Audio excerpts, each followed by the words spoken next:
గుజరాత్ విమాన ప్రమాదం నుండి తాను ఎలా బతికానో తెలియడం లేదని మృత్యుంజయుడు రమేష్ విశ్వాస్ తెలిపారు. ఆసుపత్రిలో చికిత్స పొందుతున్న ఆయన ప్రమాదం నుంచి తేరుకున్నాక తొలిసారి మీడియాతో మాట్లాడారన్నమాట.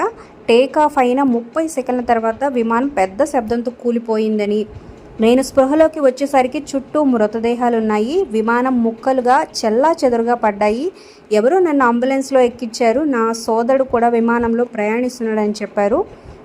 విశ్వాస్ కుమార్ రమేష్ను ప్రధాని మోడీ కూడా కలిసి హాస్పిటల్లో పరామర్శించారు.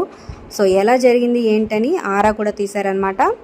అయితే అసలు విషయం ఏంటంటే, విమానం టేకాఫ్ అయిన కొద్దిసేపటికే విడిపోయిందని, అంటే ముక్కలైపోగానే తన సీటు శిథిలాల నుండి దూరంగా ఎగిరిపోయి పక్కకు పడిపోవడంతో దానివల్ల విమానంలోని మిగిలిన భాగాలకు అంటుకున్న మంటలు నుంచి ఆయన రక్షణ కలిగింది అని చెప్తున్నారనమాట. తాను విమానం నుంచి దూకలేదని, విమానం ముక్కలైనప్పుడు తను సీటు కట్టి, అంటే సీట్ బెల్ట్ పెట్టుకున్నప్పుడు దాంతోపాటు సీటు అక్కడ వరకు ముక్కలైపోయి ఆ భాగం పక్కకు పడిపోవడం వల్లే బతికానని, అసలు ఎలా బతికానో నాకే తెలియడం లేదంటూ చెప్పారనమాట.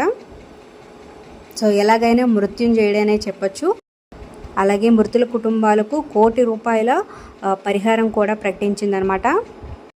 అయినప్పటికీ మనుషుల ప్రాణాలను డబ్బుతో వెలకట్టలేనిది, వారిని మళ్ళీ తీసుకురాలేనిది. కాకపోతే వారికి కొంత ఊరట ఇవ్వడానికి మాత్రమే ₹1 కోటి అని చెప్పొచ్చు.